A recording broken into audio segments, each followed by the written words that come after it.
네, 성경 공독하겠습니다. 태초부터 있는 생명의 말씀에 관하여는 우리가 들은 바요 눈으로 본 바요 자세히 보고 우리의 손으로 만진 바라. 이 생명이 나타내신 바 된지라. 이 영원한 생명을 우리가 보았고 증언하여 너희에게 전하노니 이는 아버지와 함께 계시다가 우리에게 나타내신 바 된 이시니라. 우리가 보고 들은 바를 너희에게도 전하면 너희로 우리와 사귐이 있게 하여 함이니 우리의 사귐은 아버지와 그 아들 예수 그리스도와 더불어 누림이라. 아멘. 네, 오늘 주송이하고 하늘이가 왔어요.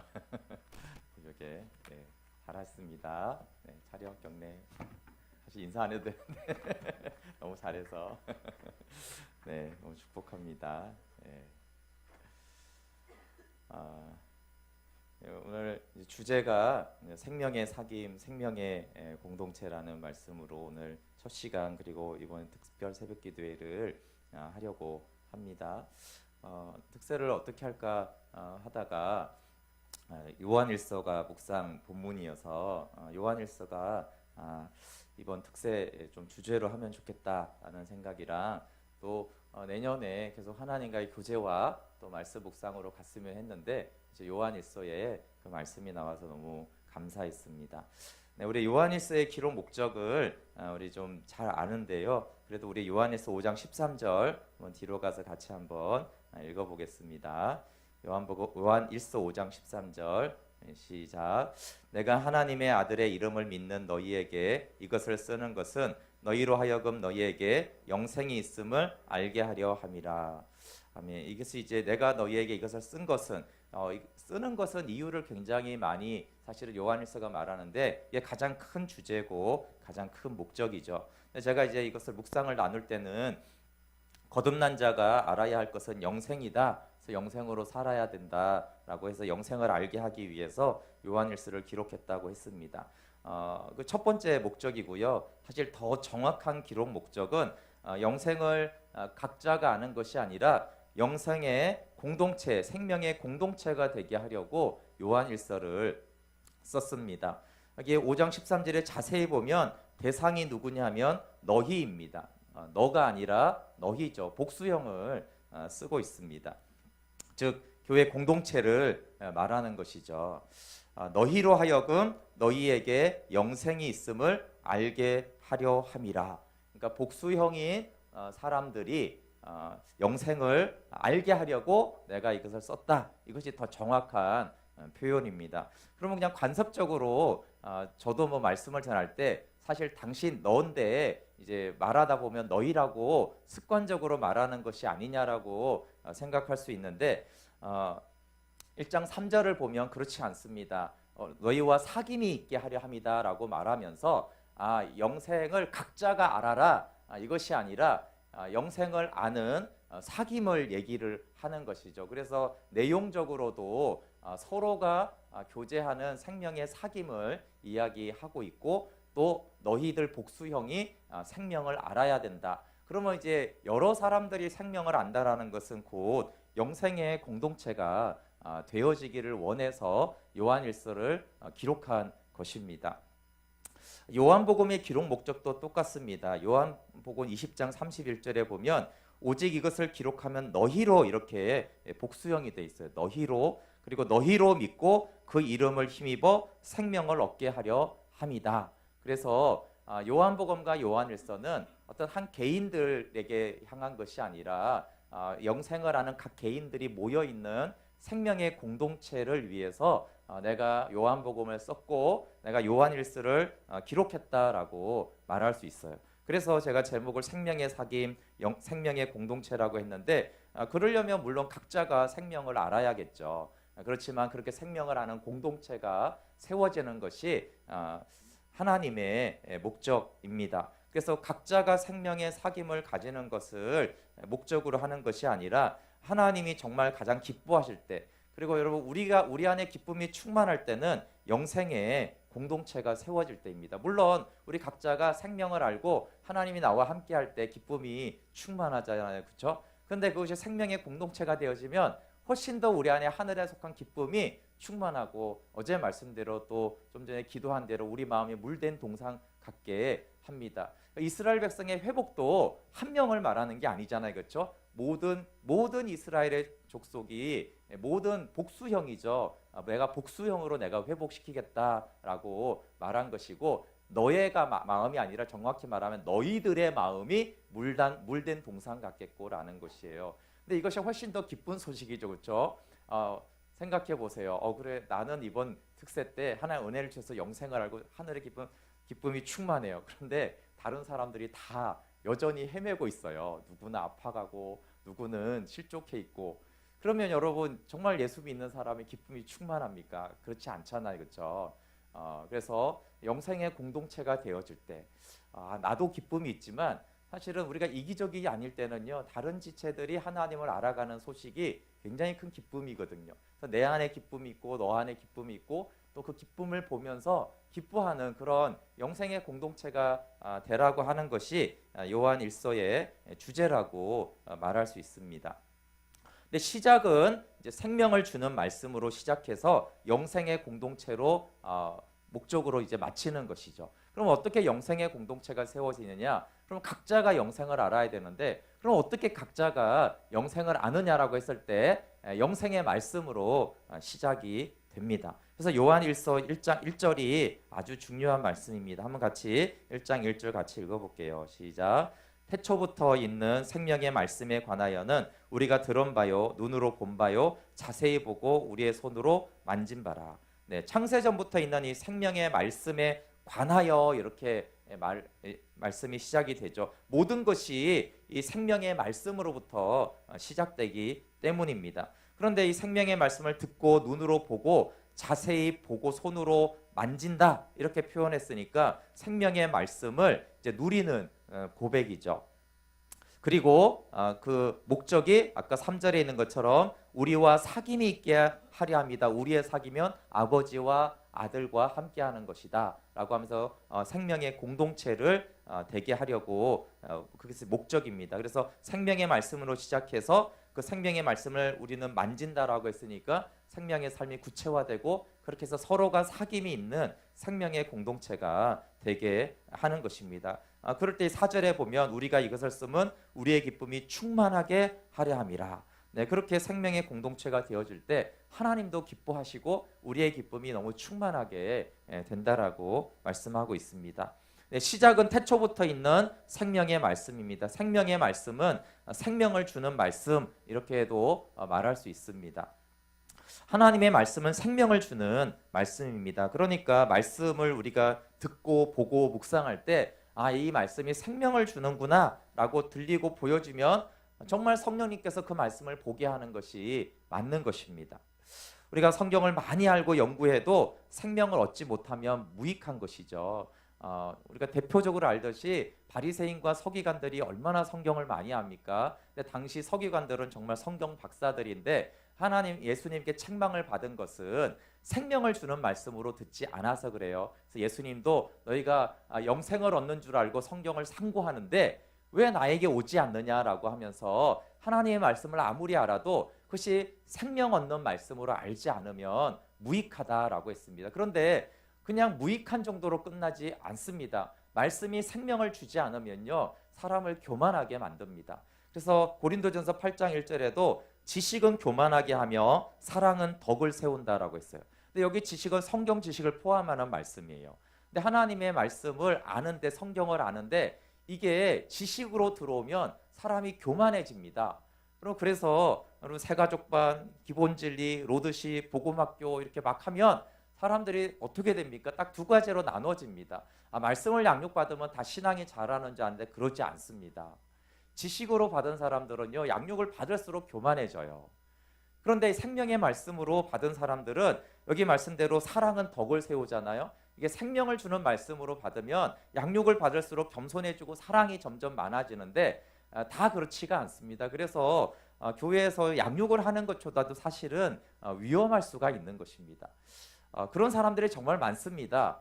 내가 무소 훈련도 받았는데 특별히 옛날 얘기하면서 내가 젊었을 때 여기도 다니고 저기도 다니고 어느 단체 가지고 뭘 했다라고 하면서 그렇게 얘기하는 많은 사람들이 그 말씀 훈련받은 것이 그 사람에게 교만이 돼 있습니다. 그래서 그런 사람들의 특징이 뭡니까? 아는 척하고 다시 양육을 받지 않습니다. 대부분. 그것이 이제 교만으로 자리 잡고 있는 것이에요. 그것이 생명을 주는 말씀으로 듣지 않았기 때문에 그렇습니다. 생명을 주는 말씀으로 들으면 말씀을 들을수록 말씀에 대한 갈급함이 생겨요. 네, 한번 그 서영생 목사님이 앞에 와서 그 말을 했잖아요, 그렇죠? 네, 제가 복생 캠프 갔을 때 그 목회를 아주 잘하는 목사님인데 저한테 그러셨어요. 아니, 서영생 목사님이 교회에 있으면 설교하기 부담스럽지 않냐고. 그러니까 이런 말씀을 전하는 사람을 앞에 놓고 말씀을 전하는 게 어렵지 않냐, 이 말 이해되시죠? 네. 그런데 서영석 목사님이 은혜를 제일 많이 받으세요. 이렇게 늘 하시면 이렇게 고개를 항상 끄덕끄덕 하시면서 아멘 하시고 그렇게 하시죠. 여러분, 말씀을 많이 알아서 이렇게 듣는다는 거는요, 그건 정말 그 사람은 교만한 사람이에요. 그러니까 생명으로 말씀을 안 받는 것이에요. 그럼 무슨 더 많은 말씀을 알고 더 많은 깨달음이 있어도 생명으로 말씀을 받는 사람들은 말씀을 더 사모하고 있고 환경만 되면 더 배우고 싶고 그런 갈급함이 생겨요. 더 겸손해지는 것입니다. 근데 우리가 많은 것을 알고 뭐 대단한 공부를 하고 정말 영적으로 깊이 가면 저 사람한테 어떻게 말씀을 전하나 그러는데 오히려 그렇지 않습니다. 오히려 교만해져 있는 사람한테는 말씀을 알지도 못하면서 그 사람에게는 말씀을 가르치는 것이 매우 어려운 일이고요. 말씀을 영적으로 계속 깊이 들어가도 정말 생명으로 받는 사람들은 겸손해지기 때문에 오히려 더 말씀을 사모함으로 받습니다. 그래서 말씀이 생명을 주는 말씀으로 들리냐 안 들리냐가 너무나 중요한 것입니다. 말씀 묵상도 마찬가지입니다. 말씀 묵상을 하면 정말로 사람들이 생명을 누릴까요? 아닙니다. 이게 생명을 주는 말씀으로 보여지면 정말 시간이 갈수록 생명으로 가는데요. 그러지 않으면 똑같습니다. 내가 10년이나 해봤는데 이러면서 이제 그 지식이 교만하게 되는 것입니다. 그래서 하나님 정말 말씀이 생명을 주는 말씀으로, 왜냐하면 말씀의 목적이 생명을 주기 위해서지 무슨 더 지식을 많이 하게 하고 뭐 가르치게 하고 그러기 위해서 말씀을 주시지 않았기 때문에 이게 생명을 주는 말씀으로 내가 지금까지 들어왔고 지금도 들리고 있는지가 너무 중요하죠. 우리가 생명은 잘 알고 있습니다. 다른 것이 아니라 아버지와 아들을 알게 하고 그분의 사귐 안에 들어가게 하는 것이 생명을 주는 거잖아요, 그렇죠? 그래서 말씀을 들을 때 내가 아버지를 알게 되고 그분 안에 거하게 됐다. 이전보다 더 정말 그렇다. 그러면 말씀을 잘 들은 것이고, 그런 거는 안 되는데 말씀은 잘 깨달았다, 이해했다. 그러면 이제 지식을 교만하게 만드는 것입니다. 생명의 말씀을 우리는 어느 수준으로 아는가라고 했을 때 저는 1장 1절을 볼 때마다 너무 놀랍습니다. 생명을 말씀을 아는 수준이 너무 놀라운 것이에요. 여러분, 이것이 예수님의 육체적인 예수님을 우리가 손으로 만졌다 이런 얘기를 하는 것이 아닙니다. 창세전에 있는 생명의 말씀을 우리는 들었고 눈으로 보고 자세히 보고 우리의 손으로 만졌다 이렇게 말하는 것입니다.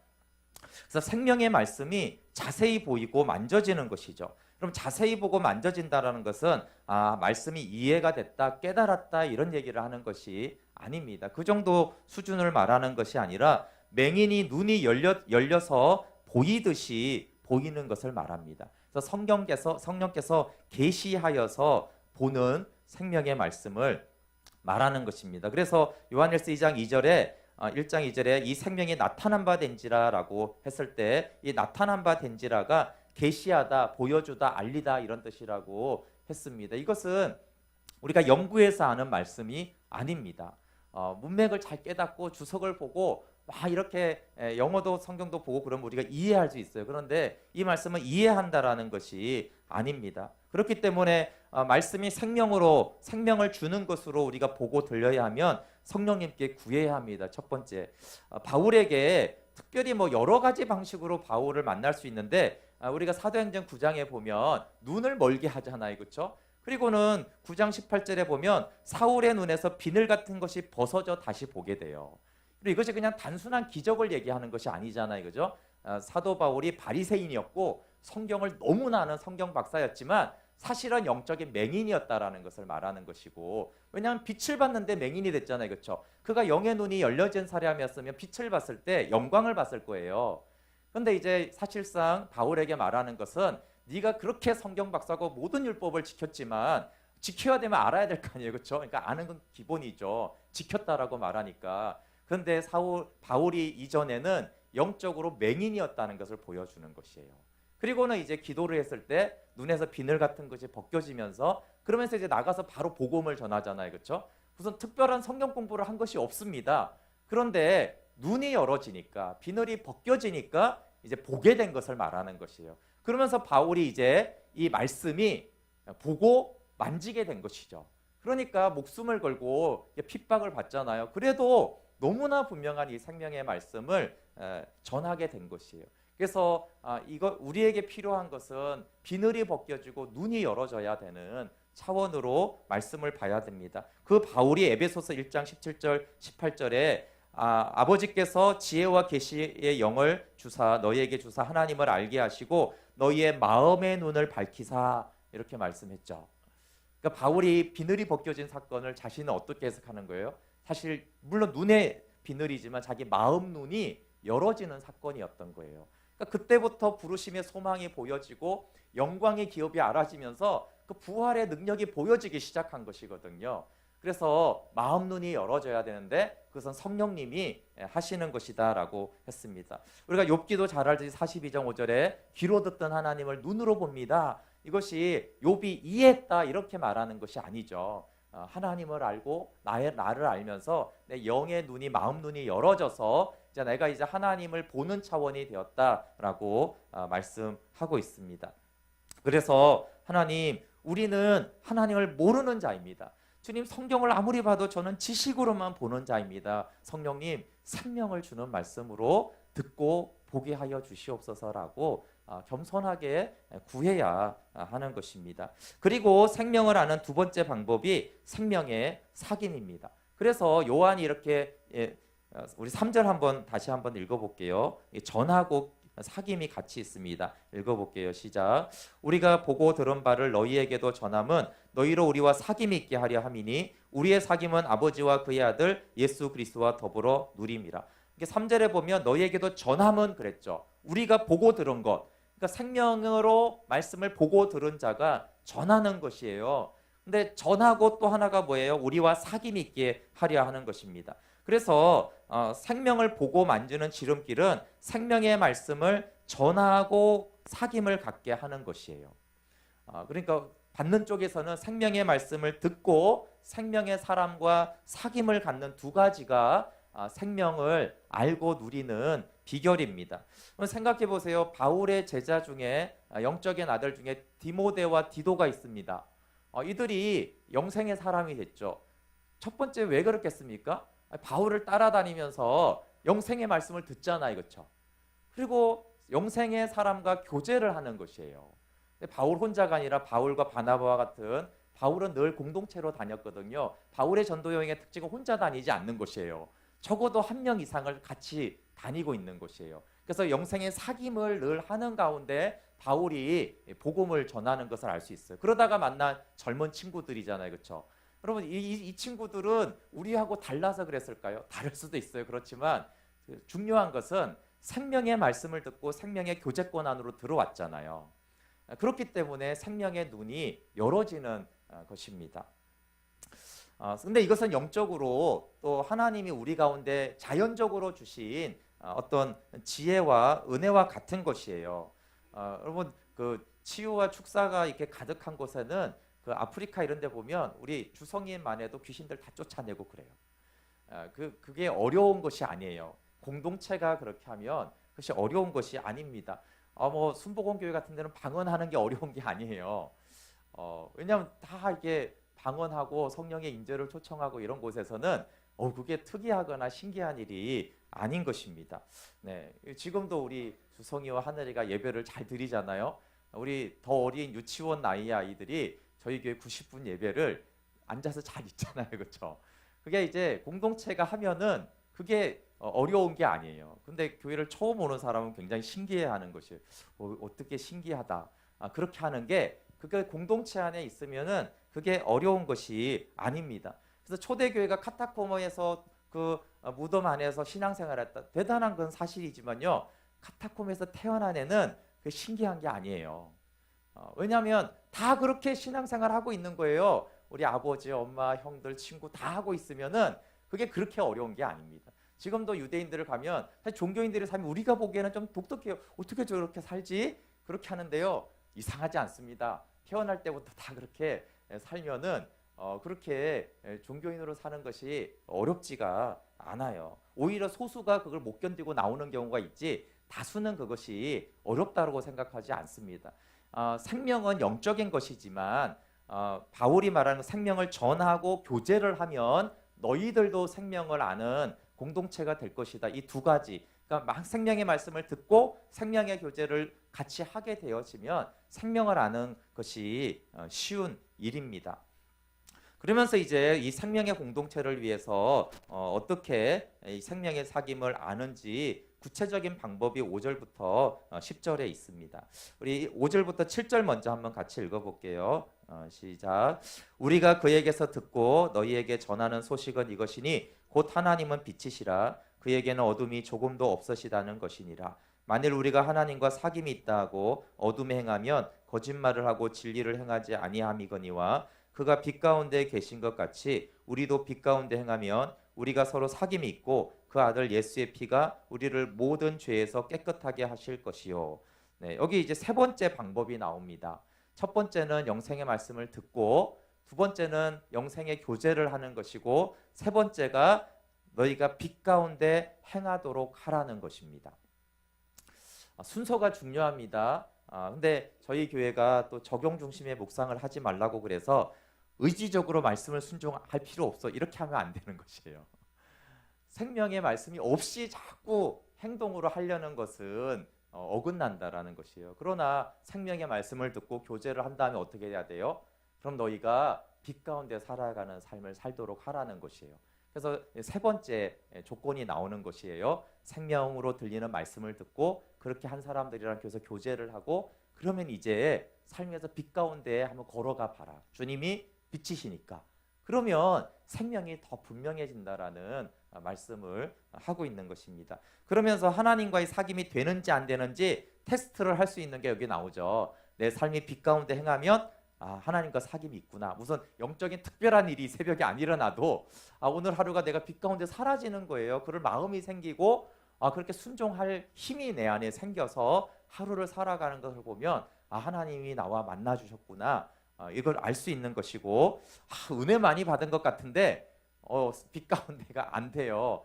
그러면 내가 착각한 거였구나. 어떤 감정이나 느낌에 하나님의 은혜는 있었지만 내가 하나님과 깊은 연합으로 하지 않았구나라는 것을 우리가 테스트를 할 수 있습니다. 네, 8절부터 10절 같이 한번 읽어볼게요. 시작.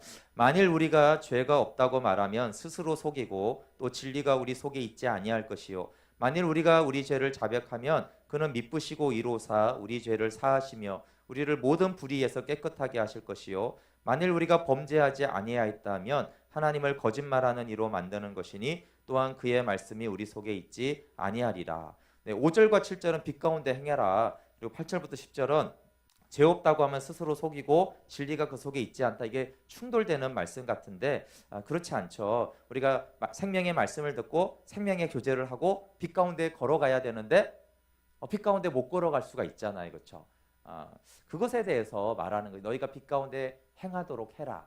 그러나 너희가 빛 가운데 행하지 못할 때 어떻게 해야 됩니까? 너희는 죄 없다 하지 말고 변명하지 말고 하나님 제가 죄인임에다라고 인정하고 자백하라고 말씀하는 것이죠. 그러면 자백하면 불의에서 깨끗하게 한다라는 게 무엇입니까? 단순히 이게 그냥 마음의 영역입니까? 아니에요. 불의에서 깨끗하게 되면요. 빛 가운데 걸어가게 하는 것이에요. 그래서 빛 가운데 걸어가야 되는데 넘어질 때 그때 즉시 자백하고 다시 빛 가운데 걸어갈 힘을 하나님이 주시니까 그렇게 빛 가운데 걸어가라고 하는 말씀이죠.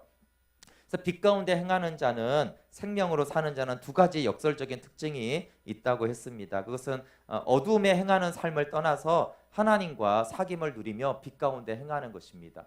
여러분, 빛 가운데 행한다는 것은 죄가 없는 것이 아니고요. 빛 가운데 행하니까 죄가 잘 보입니다. 정말 영적인 사람들의 특징은요, 회개를 잘하는 거예요.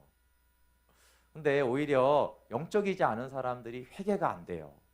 그래서 빛 가운데 걸어가면 빛이 있기 때문에 우리가 내 어둠이 잘 보여. 존재적인 죄도 잘 보이고요. 또 내 마음에 동기가 악하다는 것도 잘 보이고, 선을 행하고도 내가 교만했다는 것도 잘 보이고, 그렇기 때문에 오히려 빛 가운데 행하는 자는 자백할 일이 너무 많아요. 그런데 오히려 어두움 가운데 행하면 안 보이잖아요, 그렇죠? 실제로 내가 죄가 있는데 어두우니까 안 보이는 거예요. 그러니까 말로는 회개해야지, 그런데 회개할 게 안 보이는데 또 어떻게 회개를 합니까? 보여야지 하는 것이죠. 그래서 어두움 가운데 행하는 자들은요, 오히려 회개가 안 돼요. 오히려 잘못이 없다고 생각해서 그래요. 근데 저희도 알잖아요, 그렇죠? 햇빛이 진짜 보이면 여기 먼지까지 보이는 거. 그래서 빛 가운데 행하는 자라고 말하고는, 또 너희가 죄 없다고 하면 그거는 진리가 없다라고 하는 것은, 빛 가운데 행하는 자가 어찌 죄가 없다라고 말할 수 있냐는 거예요. 더 광명한 빛으로 갈수록 죄가 그렇게 많아요. 그래서 정말 영적으로 사는 사람들은 회개를 늘 많이 해요. 그래서 여러분, 서영서 목사님 묵상을 사람들이 그걸 좀 싫어하고 막 그러거든요. 목사님 맨날 무슨 죄 있다고 그러는데 항상 회개가 들어가는. 근데 왜 그렇죠? 그리고 제가 어제 문성 선교사님도 얘기했잖아요. 그 사는 거 보면 정말 바울처럼 사는 것 같다 이렇게 되는데, 늘 하는 말은 회개하는 거예요. 회개하는 거. 내가 이게 다 통해 자복하고 하는 말입니다. 내가 잘난 체 하는 게 아니고 내가 이렇게 하고 다 회개한 것들을 여러분들한테 나누는 것입니다. 이런 얘기를 하세요. 그래서 오히려 회개가 되어지는 것이 빛 가운데 걸어가고 있는 증거 중에 하나예요. 근데 내가 회개가 안 되잖아요. 깊은 회개가 안 될수록 사실은 내가 어두움에 있는 거예요. 죄가 없어서 회개가 안 되는 게 아니고요. 어두우니까 안 보이죠. 특히 맹인은 어떻게 봅니까? 안 보이는 것이에요. 그래서 사실 이게 다른 말씀을 하는 것이 아닙니다. 빛 가운데 걸어가는 자는 항상 죄가 있어. 근데 자백하자마자 어떻게 돼요? 빛 가운데 가는 자가 하나님 즉시 나를 깨끗하게 하고 나를 의롭게 하시는 것을 또 경험하는 것이에요. 그래서 더 빛 가운데 걸어가게 하는 것입니다. 그래서 존재적인 죄부터 마음과 말과 행동까지가 다 잘 보여져서 통해 자복하는 것입니다.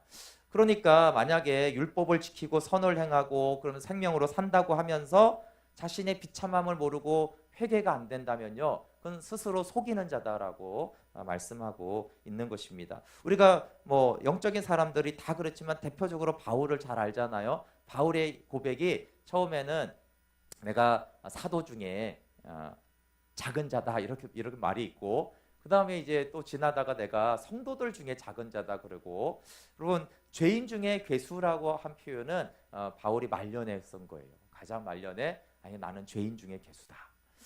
그러니까 사실상 거꾸로죠. 그가 더 빛 가운데로 가니까 더 죄가 보여서 내가 더 작은 자라고 하는 거예요. 오히려 이 바울의 고백이 바울이 정말 빛 가운데 더 깊이 걸어간 자가 맞구나라고 한 것을 우리가 알 수가 있습니다.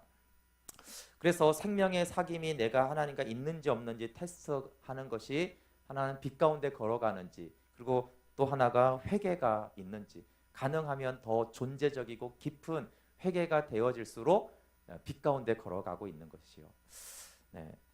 생명의 사귐을 가지는 자인지 내가 아닌 자인지를 분별하는 것이 중요합니다. 말씀을 마치겠습니다. 이번 특별 새벽 기도회를 통해서 하나님, 내가 생명의 사귐을 가지고 생명의 공동체로 우리가 함께 세워져 가기를 원합니다. 첫 번째는 내가 말씀이 그냥 이해되고 은혜가 됐다 이런 차원이 아니고 생명을 주는 말씀으로 하나님 이 말씀이 내가 들려듣는지를 우리가 확인하고 생명을 주는 말씀으로 들리게 하여 주시고 눈이 열어지게 하여 주시고 생명의 사귐을 가지고 하나님, 우리 이 세상이 너무 죄가 간영하잖아요. 그렇지만 빛 가운데 걸어가게 하여 주시옵소서. 또 그러다가 그러지 못할 때 즉시 회개하고 하나님의 성령께 붙들려서 빛 가운데 걸어가게 하여 주시옵소서. 그리고 회개의 문이 열어지도록 우리가 기도하면 좋겠어요. 그냥 막연한 회개가 아니고요. 하나님, 제가 빛 가운데 걸어가는 자가 되고 싶습니다. 안 보이는데 어떻게 회개를 합니까? 눈이 열어지면 그래서 회개를 하게 되어집니다. 그러니까 욥이 눈이 열어지고 회개를 했잖아요, 그렇죠? 그 전에는 회개할 게 없었어요. 욥이 봤을 때는 자기는 너무나 잘 살았기 때문에 믿음으로. 그런데 눈이 열어지니까 욥이 회개를 했습니다. 그래서 사실 회개는 눈이 열어진 자들이 하는 것이고 오히려 빛 가운데 있는 자들이 하는 것이기 때문에 그냥 뭐 형식적으로 그런 것이 아니라 하나님, 내 속에서부터 회개의 영이 올라와서 회개할 수 있는 은혜, 눈이 열어지는 은혜를 허락하여 주십시오. 우리 함께 같이 이 시간 기도하고 제가 좀 마친 기도하도록 후에 여러분 환우들을 위해서 또 우리 성탄의 밤 구원받는 영혼들 찾는 이들이 예수님을 만나도록 하면 좋겠습니다. 다 같이 기도하고 제가 마친 기도하겠습니다. 같이 기도하겠습니다. 하나님, 오늘도 주님 말씀하여 주신 은혜